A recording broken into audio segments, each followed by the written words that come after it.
Hey you guys, welcome back to my channel. In today's video we are going to be using my sister Kiesha, who just got back home. She, as you can see, has a lot of scarring from being in an abusive relationship, so we're going to show you how we transform her from the before to the after, her looking very beautiful, feeling very confident, feeling just like herself. Like, I saw my sister transform, you guys, and I just wanted to show anyone and everyone, whomever is in a relationship like that, that you can become your beautiful self again by using makeup. So let's go ahead and get started. If you guys are interested, then keep on watching. So to start, I'm going to use this ABH Cream Contour Kit. This is the deep one, or the dark one, the deep one, and I'm just using an apricot kind of shade because she is a little bit more medium tone, and I'm using a Sigma concealer brush just to go over any of the darkness that she has. So when you have dark spots, whether they're scars or acne scars or whatever it may be, you want to go in with an apricot if you're a little fairer, a yellow if you're a little bit more like a Caucasian, and also if you're a little bit deeper, darker, and orange. So I'm using that with a concealer brush, just going over all of the scarring, everything like that, and making sure to cover it. It's just going to add an extra layer of security to cover things that maybe foundation won't. Next, I'm going to take the green concealer. This is out of a L'Oreal Pro Conceal kind of kit, and I'm taking the other side of that blender, and these concealers are really creamy, and I'm going to put that right underneath of the eye where she had a red mark from getting hit in the face with a door handle. So after that, you want to set that with a translucent setting powder. I'm using the NYX HD finishing powder and just a Sigma F45 tapered highlighting brush just to set all of that, so that way the concealer doesn't bleed, because applying the color corrector and then going in with the foundation over the top, sometimes the concealer can bleed, or the color corrector can bleed through the foundation, and you don't want orange spots showing through your foundation. So set it down so it's nice and matte, and then I'm going to go in with the ABH DipBrow Pomade in the shade Chocolate with the ABH 12 brush, I believe, or number 14 brush, and I'm just going to show you guys one eyebrow. But pretty much I just follow the arch all the way across and then connect the bottom down to the tail and then just lightly fill it in. She does have naturally full brows, but she does like them a little bit thinner since they are naturally pretty full. And then I'm going to use the MAC ProLong Concealer in NC45 and just use a BH Cosmetics flat definer brush just to go underneath, just to clean it up. Whenever you're going in with the concealer underneath your brows, you want to make sure that it's about 1 to 2 shades lighter, so that way it gives that brow that highlighted, kind of lifted appearance. And then I'm also going to use that to prime the lids. You guys know I love using my MAC ProLong Concealer. It stays on, it doesn't crease, and it also has really good coverage. So I'm just applying that, and then I'm going to go back in with the NYX HD translucent setting powder just to set that down. And I'm using a Sigma F50 large fluff brush just to set that. And then we're going to start working with eyeshadow. So I'm going to go in with the ABH Soft Glam palette, and first I'm taking Burnt Orange, and I'm using like a Morphe blending brush that I got out of their Eye Credible brush set, and I'm just going to work this into the crease as a transition shade. Being a little bit more lighter skin, I start with Burnt Orange first and then go in with Sienna a little bit later, as you guys will see, but just work this as a transition shade, and then like I mentioned, go in with Sienna, same brush, and just start blending that kind of right over the crease shade. This is just going to add a little bit more warmth to the socket of the crease, but mainly after the end of this complete look you'll just see Burnt Orange. But now I'm going in with Mulberry out of that palette as well, which is just kind of like a very kind of maroon shade. And I'm just placing that out into the outer corner first to pack the bulk of the color, and then I'm going to start to blend that in with the crease. I'm using a Kylie, this is a Kylie brush, I don't know, it's from like the Peach palette or whatever, and I'm just using that to blend it in. It's pretty similar to the E25 by Sigma.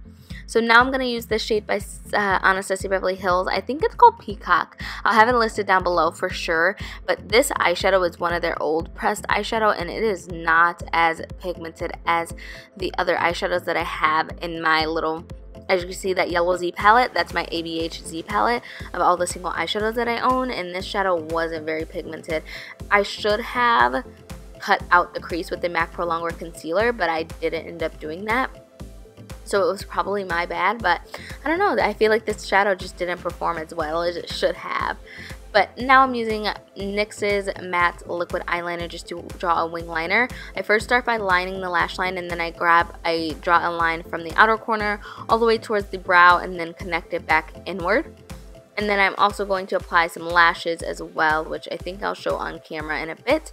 But we're going to move on to the skin. So since I already color corrected, I'm just going to use this Makeup Revolution Pro Base Blur Primer in just the areas where I don't have any of the color correctors, so forehead, nose, and then on the other cheek.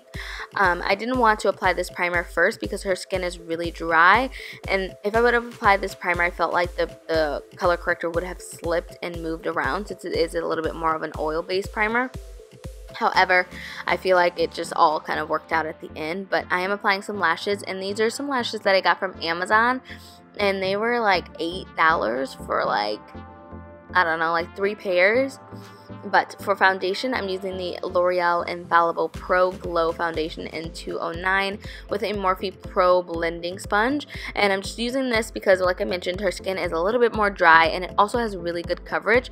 But I am going to make sure that I cover all of the color corrector and things like that. I did want to use more of a cream based foundation since I feel like that gives a more flawless look, but I needed to give her something that was going to hydrate her skin as well as give really good coverage. So that is what we're applying. And the shade 209, I could mix 210 because the shade is a little bit smidge bit light for her skin, but I felt like it all came together in the end, and I didn't want to mess up her edges, so that's why I'm going along that. But I feel like the sponge is nice for blending out foundation and things like that, but for like concealer and stuff like that, I feel like it's kind of mediocre. I don't really enjoy it too much. But now I'm gonna go in with the Makeup Revolution Conceal and Define concealer in the shade C12, which is pretty similar to the color of the foundation. So I do go in a little bit and mix some of the MAC ProLong Wear Concealer in the shade NC45 again, like right here, and just to brighten it a little bit more since I didn't want it to be very, very close to her concealer, or her foundation, I'm sorry. And then I blend that all out with the the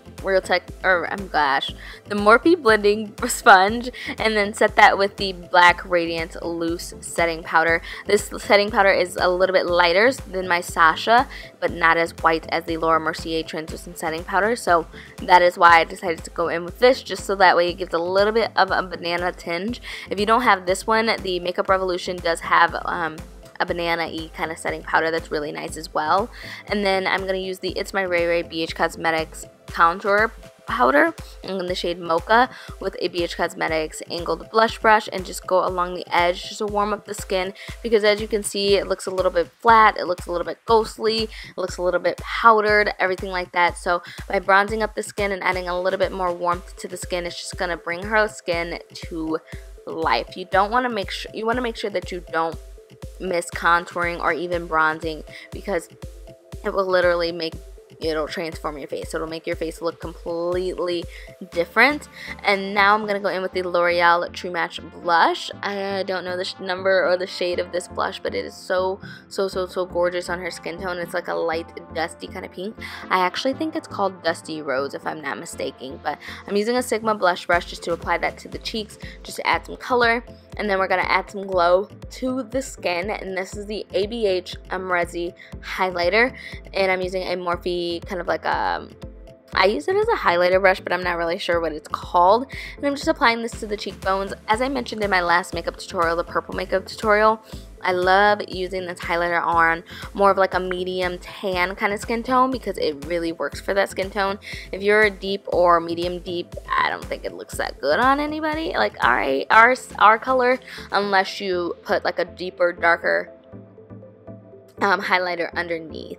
But now I'm using a Sigma E39 Buff and Blend eyeshadow brush just to contour, and then I'm using like a crown brush pencil brush just to go down the bridge of her nose and also on the tip of her nose to further highlight that. And then my favorite trick of doing, she even asked, she's like, is this something new?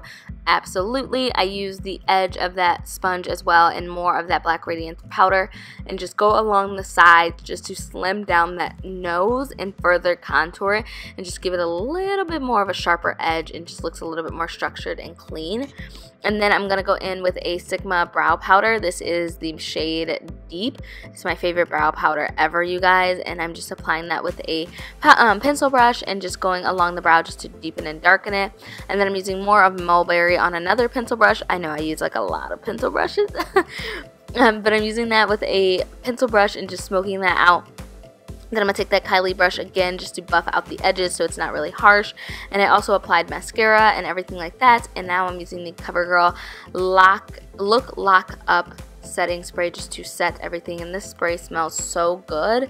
And now I am ready for the lips. So for the lips, I start off with MAC's Cork lip liner. Honestly, this was just sitting on my vanity for my last makeup tutorial, so I just ended up using it on her.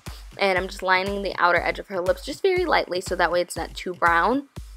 And then we're going to go in with a lip gloss, and this is the Tarteist paint. This is like the glossy paint in the shade Throwback Thursday TBT, and just apply that to the lips just to give it a little bit more of like a nudie pink color. I was going to do something more like maroon berry, but I didn't know if it was going to match the backdrop, so I was kind of like, we'll skip it.